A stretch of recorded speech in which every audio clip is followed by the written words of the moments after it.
Guys, welcome once again to my channel. My name is Ufusu Godwin, a marketing professional and a marketing trainer. In today's video, we're going to look at 3 signs your prospect isn't ready to buy.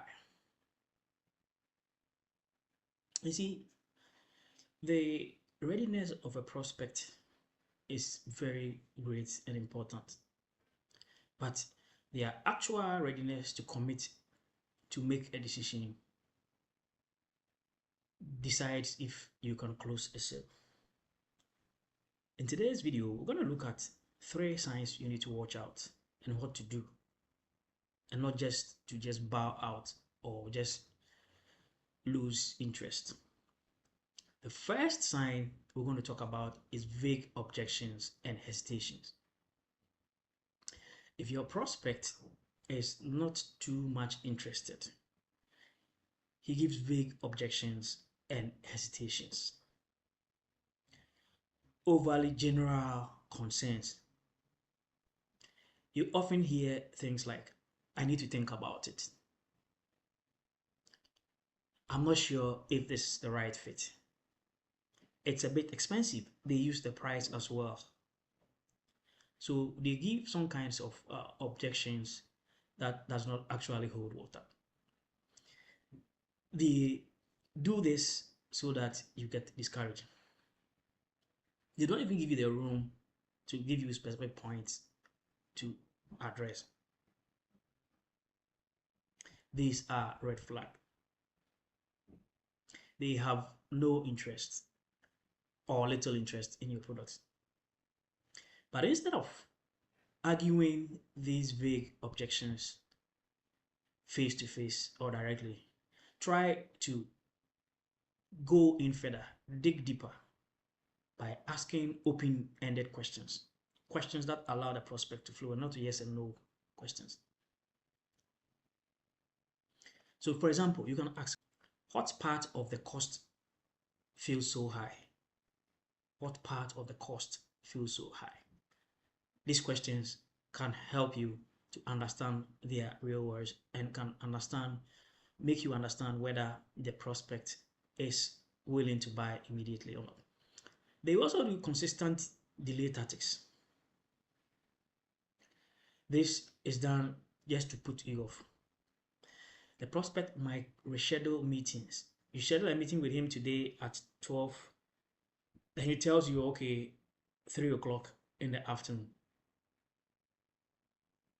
So they will keep postponing and rescheduling meetings and might often not reply to your emails quickly.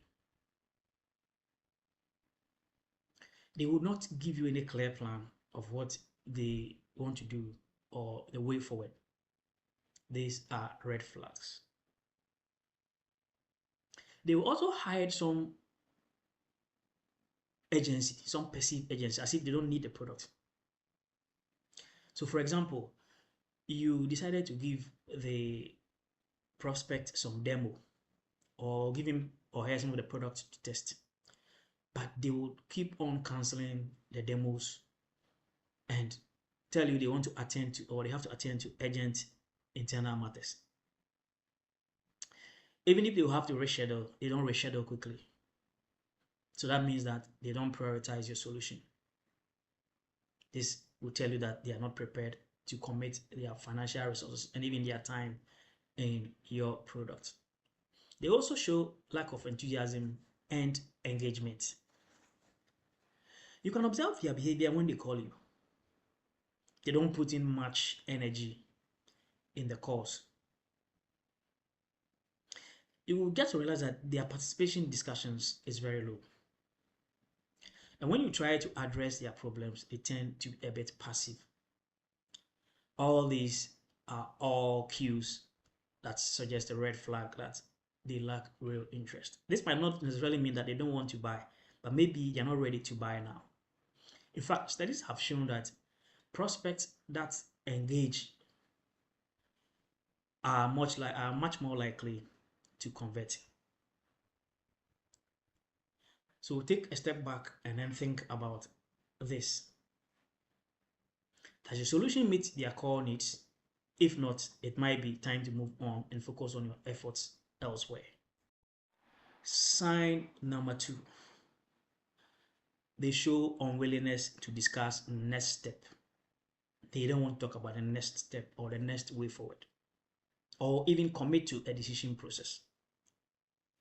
A prospect who is yearning to buy your product and services to solve a problem will let you or update you on how things have gone when you ask them. But if they avoid this, then it is just the writing is just on the wall. It's a clear sign of hesitation. They are not ready to make that decision. There's also evasion of commitment questions. You see, a prospect's willingness and readiness to discuss with you implementation plans or integration timelines is very important when you ask them. So for example, you ask who else needs to be involved in the final decision, or you ask the question, when would you ideally like to have this implemented? When would you ideally like to have this implemented? Listen close to these answers. Pay rapt attention to these answers. If they give you evasive replies, then you should know that they are hesitating. Normally, they will say, we will get back to you without any clear date. If you ask them when, they say they can't give you any date.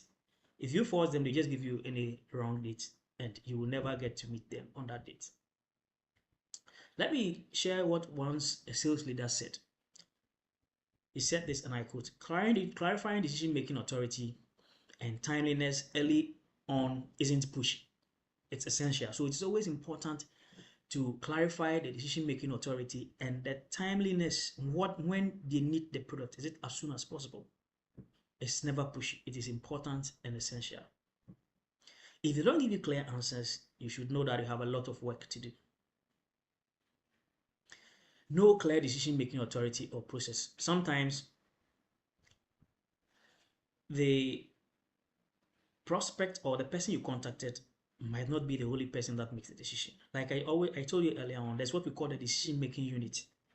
There are people within the organization that make decisions. Someone will initiate. The person who will find the problem, let's say an IT officer or a software engineer, etc., or maybe a marketer, whatever, customer service officer, will find that the current software is not performing the work. Then he or she reports to the head of his department, and then it goes to other departments, etc. This is the decision-making unit. There are also internal approval processes, which can also delay a sale. The prospect, maybe the head of department, might love the product, might need the product, but need to get approval from a committee. Companies have different cultures. Some committees only meet quarterly throughout the whole year. So what if in the next quarter they did not even prioritize your agenda or your product and services on the agenda? In this case, as a salesperson, pushing yourself for a sale too soon will just waste your time. So you need to continue to build rapport with the contact person or the prospect, and then focus on understanding their internal buying process. Work to identify all key stakeholders and members of the decision-making unit, and as well as the decision-making process. And this will help you to make the sale in the near future. Lack of urgency or prioritization. This is very important. You see, they might need your product, but it might not be a top priority for the organization. And you, as a salesman, might not know that it's not a priority. If they have other important initiatives, they might push yours aside. So they are not ready to invest their time or resource immediately. You see, some research data has shown that Typical buying cycles stretch when internal company priorities don't align. So if the company's internal buying priorities don't align, then you should know that the sales cycle is going to be longer. So what you need to do is to come to the aid of the prospect and sit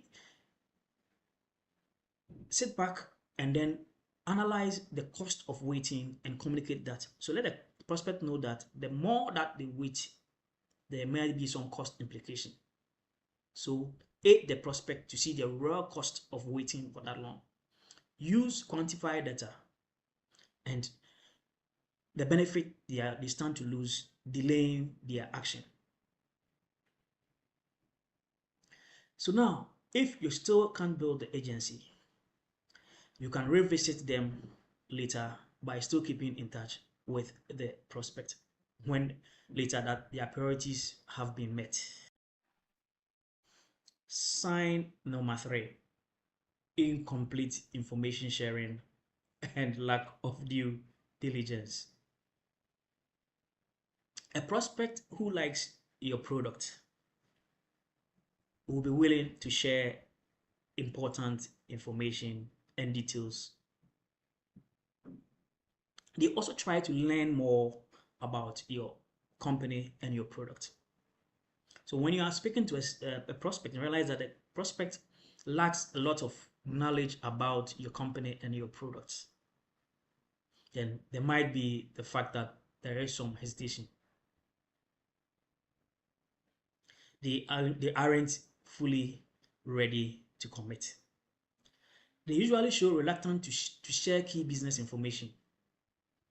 For example, about their current setting, internal setting or setup, internal challenges, and even about their budget. This is a sign that they have very little interest and they are just hesitating. They might not trust you and they might not see enough value in your product. An engaged prospect will share details. They might even discuss certain metrics, for example, cutting down on waste, reducing product returns, rework, etc. They might even give you details about their pain points. It is important to build rapport and show your expertise first when this happens. When you realize they lack information and they're also not willing to give you information, build rapport and show your expertise first. Then clearly explain why you need those information.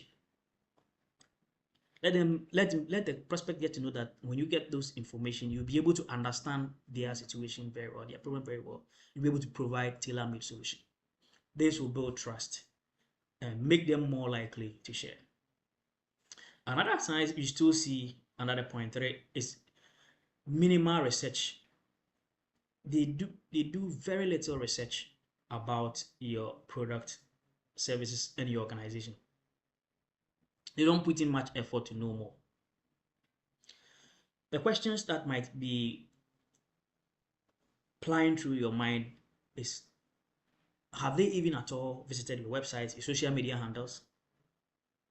Have they even reviewed some of your customer reviews and case studies? Because a customer or a prospect who have learned about your business will tend to ask insightful questions. So if you don't do that, then you should get to know that they are just being hesitant. So you need to up your game.